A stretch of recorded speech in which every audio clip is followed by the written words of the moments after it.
हिमाचल, जिसे हम हमेशा एक शांत और सुरक्षित राज्य के रूप में देखते आए हैं, क्या अब वहीं चुपचाप फैल रहा है जाली करेंसी का खतरनाक जाल?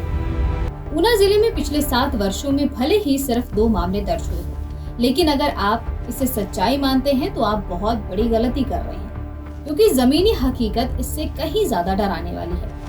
चिंतपूर्णी से लेकर गगरेट तक लगातार सामने आ रही गतिविधियां इस बात का संकेत देती हैं कि नकली नोटों का नेटवर्क धीरे धीरे नहीं बल्कि सुनियोजित तरीके से अपने पैर पसार रहा है। और सबसे बड़ी चिंता की बात तो ये है कि लोग खुद इस खतरे को बढ़ाने में अनजाने में मदद कर रहे हैं। छोटे छोटे दुकानदार नुकसान को नजरअंदाज कर देते हैं, पुलिस में शिकायत नहीं करते और यही चुप्पी अपराधियों की सबसे बड़ी ताकत बन चुकी है। अब जरा सोचिए, अगर ऊना में ये हाल है तो क्या बाकी हिमाचल पूरी तरह से सुरक्षित है?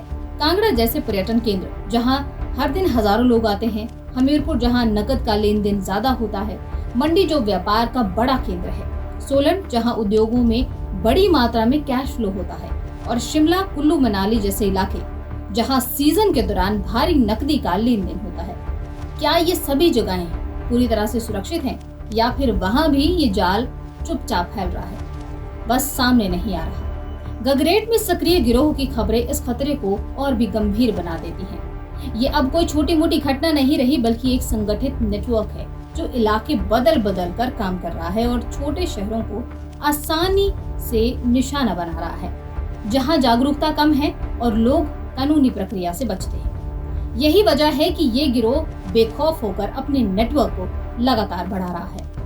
अब सवाल सिर्फ यही उठता है, सिस्टम क्या कर रहा है? क्या सिर्फ पुलिस की कार्रवाई सिर्फ आंकड़ों तक सीमित रह गई है? क्योंकि जब तक निगरानी मजबूत नहीं होगी, बाजारों में नियमित जांच नहीं होगी और व्यापारियों के साथ सही तालमेल नहीं बनेगा, तब तक इस जाल को तोड़ना मुश्किल नहीं बल्कि लगभग नामुमकिन सा होगा। लेकिन सिर्फ सिस्टम को दोष देना काफी नहीं है। इस लड़ाई में आम जनता की भूमिका सबसे ज्यादा अहम है। अगर आपको कभी नकली नोट मिलता है और आप उसे नजरअंदाज कर देते हैं, तो समझ लीजिए कि आप अनजाने में इस अपराध को बढ़ावा दे रहे हैं। जरूरत है जागरूक होने की, हर नोट को ध्यान से पहचानने की और सबसे जरूरी शिकायत करने की।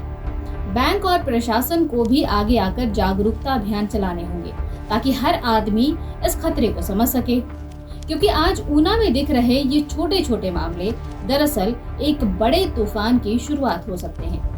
अगर अभी भी हम नहीं जागे तो अब भी हमने इसे हल्के में लिया है।